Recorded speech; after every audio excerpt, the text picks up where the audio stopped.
A colonização do Brasil produziu diversas marcas culturais na nossa história. Talvez uma das mais notáveis na sociedade atual seja a presença de uma riquíssima cultura que é tipicamente brasileira.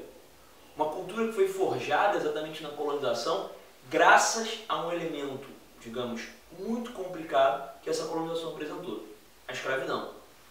Com a escravidão, milhões de pessoas, ao longo dos quase 4 séculos em que essa instituição existiu, foram trazidas da África para cá.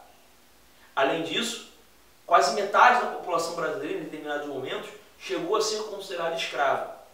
Nesse sentido, essa escravidão produziu uma permanente tensão entre senhores e escravos, entre livres e cativos, entre brancos e negros.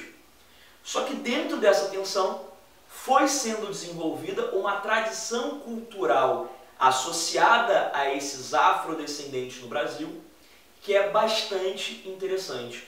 Por quê? Porque essa cultura afrodescendente tipicamente brasileira, ela não se equivale a nenhum tipo de outra cultura afrodescendente de outras partes do mundo. Ela está permeada por peculiaridades que são tipicamente nacionais, pela fusão, pela miscigenação, pela junção de elementos do catolicismo tradicional de Portugal, por exemplo, e as religiões afrodescendentes. A gente tem a Umbanda para comprovar isso. Pela junção, por exemplo, de formas de se alimentar que eram tipicamente europeias, cassoulet francês, com ingredientes que eram servidos aos escravos, vai dar origem à nossa feijoada. Portanto, essa cultura afrodescendente, ela vai estar sendo forjada exatamente dentro da colonização, se torna uma das marcas da nossa sociedade, e ela vai unir elementos que tornam ela uma cultura absolutamente única.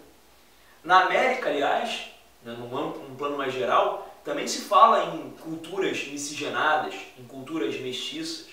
Na América espanhola era muito comum falar de uma cultura barroca, unindo a cultura espanhola à cultura indígena. Aqui no Brasil, dada a quantidade de cativos, africanos, escravos que nós tivemos, a cultura afrodescendente é uma das mais sensíveis e uma das mais notáveis dentro da nossa sociedade. Vamos dar uma lida como a questão trabalha isso. A recuperação da herança cultural africana deve levar em conta o que é próprio do processo cultural: seu movimento, pluralidade e complexidade. Não se trata, portanto, do resgate ingênuo do passado, nem do seu cultivo nostálgico, mas perceber o próprio rosto cultural brasileiro. O que se quer é captar seu movimento para melhor compreendê-lo historicamente. Não é exaltar determinados elementos do passado dessa cultura afrodescendente, é entendê-la como um elemento presente, um elemento ainda em construção com suas raízes coloniais.